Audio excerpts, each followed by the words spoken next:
नमस्कार और आपका स्वागत है। आज हम बात करने वाले हैं उस गैप की जो वित्तीय सोच और उसे असल में लागू करने के बीच होता है। देखिए, हम सिर्फ इस पर बात नहीं करेंगे कि क्या करना है, बल्कि इस पर भी कि शुरू कैसे करें। और ये सारे एक्शन स्टेप्स सीधे सोर्स मटेरियल से लिए गए हैं। तो चलिए सीधे मुद्दे पर आते हैं। जानते हैं वो सबसे बड़ी रुकावट क्या है जिसका सामना हम में से ज्यादातर लोग करते हैं? सोचना बहुत ज्यादा पर एक्शन जीरो। तो आज का ये सफर इसी सोच को एक्शन में बदलने का है। और ये जो कहावत है ना, ये किताब में दिए गए पहले प्रैक्टिकल स्टेप की नींव है, उसका बेस है। मतलब सोचिए, अगर कोई चीज काम ही नहीं कर रही है तो उसे बार बार दोहराने का क्या मतलब है ना? तो कुछ नया करने से पहले सबसे जरूरी है कि जो चीजें पीछे खींच रही हैं, उन्हें करना बंद किया जाए। बस रुकिए, एक ब्रेक लीजिए और ईमानदारी से देखिए कि अपनी फाइनेंशियल स्ट्रैटेजी में से क्या काम कर रहा है और क्या नहीं।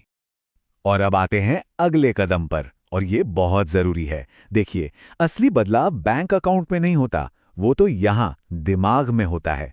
ये कंज्यूमर की तरह सोचने से एक इन्वेस्टर की तरह सोचने का शिफ्ट है। और ये स्लाइड बिल्कुल साफ साफ दिखाती है कि सोच में कितना बड़ा फर्क है। एक कंज्यूमर जो है वो देनदारियों पर मतलब लायबिलिटीज पर डिस्काउंट ढूंढता है, वहीं एक इन्वेस्टर वो एसेट्स यानी संपत्तियों पर बढ़िया डील ढूंढता है। जब स्टॉक मार्केट में सेल लगती है तो ज्यादातर लोग डर के मारे भाग जाते हैं, जबकि एक इन्वेस्टर इसे खरीदने का एक शानदार मौका समझता है। ये इन्वेस्टिंग का कह सकते हैं गोल्डन रूल है। पैसा बेचने में नहीं, खरीदने में बनता है। मतलब जब आप सही कीमत पर कोई संपत्ति हासिल कर लेते हैं, असली खेल तो वही हो जाता है।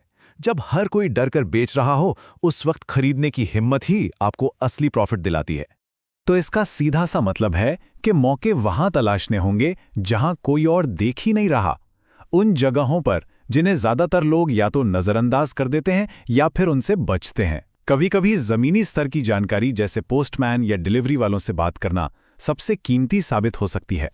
तो ठीक है, एक बार जब माइंडसेट सही हो गया तो अगला स्टेप आता है अपने ज्ञान को बढ़ाना, एक्टिवली सीखना। क्योंकि सीधी सी बात है, उन मौकों का फायदा कैसे उठाएंगे जिनके बारे में कुछ पता ही नहीं है। और इसके लिए किताब में एक बहुत ही साफ 3 पिलर्स वाली स्ट्रैटेजी दी गई है। पहला, नए आइडियाज खोजें। दूसरा, ऐसे मेंटर्स ढूंढें जो वो कर चुके हैं जो आप करना चाहते हैं। और तीसरा, अपनी एजुकेशन में इन्वेस्ट करें। देखिए, ये सिर्फ जानकारी इकट्ठा करना नहीं है, ये नए स्किल्स और एक नया नजरिया हासिल करने के बारे में है।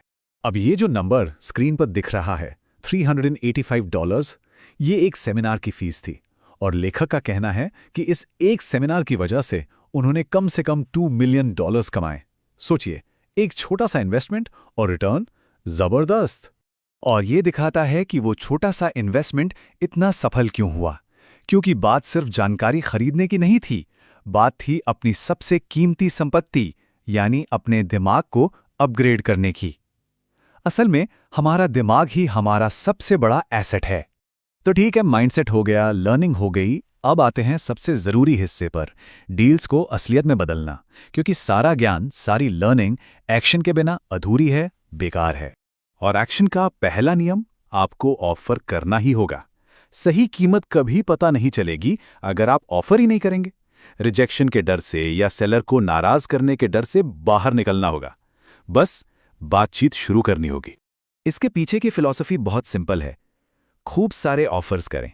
ज्यादातर बेचने वाले वैसे भी बहुत ज्यादा मांगते हैं, और कोई भी ऑफर कोई दिलचस्पी ना दिखाने से तो बेहतर ही है। लेखक अपने दोस्त की एक कहानी भी बताते हैं जो आज तक परफेक्ट डील ढूंढ रहा है। क्यों? क्योंकि वो ऑफर करने से डरता था। असल में आपको गेम में उतरना ही पड़ता। और ये जो लाइन है ना, ये बहुत मजेदार है। इसमें जो एस्केप क्लॉज की बात हुई है वो दिखाता है कि ये सब कितना सिंपल हो सकता है। ये साबित करता है कि खरीदने और बेचने का ये जो खेल है, ये मजेदार होना चाहिए, डरावना नहीं। इसे एक गेम की तरह देखना है, बहुत ज्यादा सीरियसली नहीं लेना। तो हमने मानसिकता की बात की, सीखने की बात की और एक्शन की भी बात की। अब इन सबको एक साथ लाने का समय है। सवाल यह है कि इन सभी आइडियाज को एक ठोस पहले कदम में कैसे बदला जाए। और वो चीज है एक्शन। सिर्फ एक चीज जो सोचने वालों को करने वालों से अलग करती है। दुनिया भर के सारे आइडियाज, सारा ज्ञान इस एक चीज के बिना किसी काम का नहीं। असली मैजिक तो तभी होता है जब कोई आगे बढ़ के कुछ करता है। देखिए, दुनिया में बहुत से लोग हैं जो सोचने के बजाय सीधा करना चाहते हैं। और फिर वो लोग हैं जो सिर्फ सोचते रहते हैं पर करते कुछ नहीं। लक्ष्य है बैलेंस ढूंढना, वो इंसान बनना जो सोचता भी है और फिर सबसे जरूरी बात एक्शन भी लेता है। बस यही, सोचने और करने के बीच का सही बैलेंस ही कामयाबी की चाबी है। तो आखिर में एक सवाल के साथ इसे खत्म करते हैं। आज हमने जो कुछ भी कवर किया उसके आधार पर वो एक ठोस पहला कदम क्या होगा जिसे कोई भी तुरंत उठा सकता है, चाहे वो कोई किताब खरीदना हो, किसी प्रॉपर्टी पर ऑफर करना हो या सिर्फ ये देखना हो कि क्या काम नहीं कर रहा है, क्योंकि शुरुआत ही तो सब कुछ है।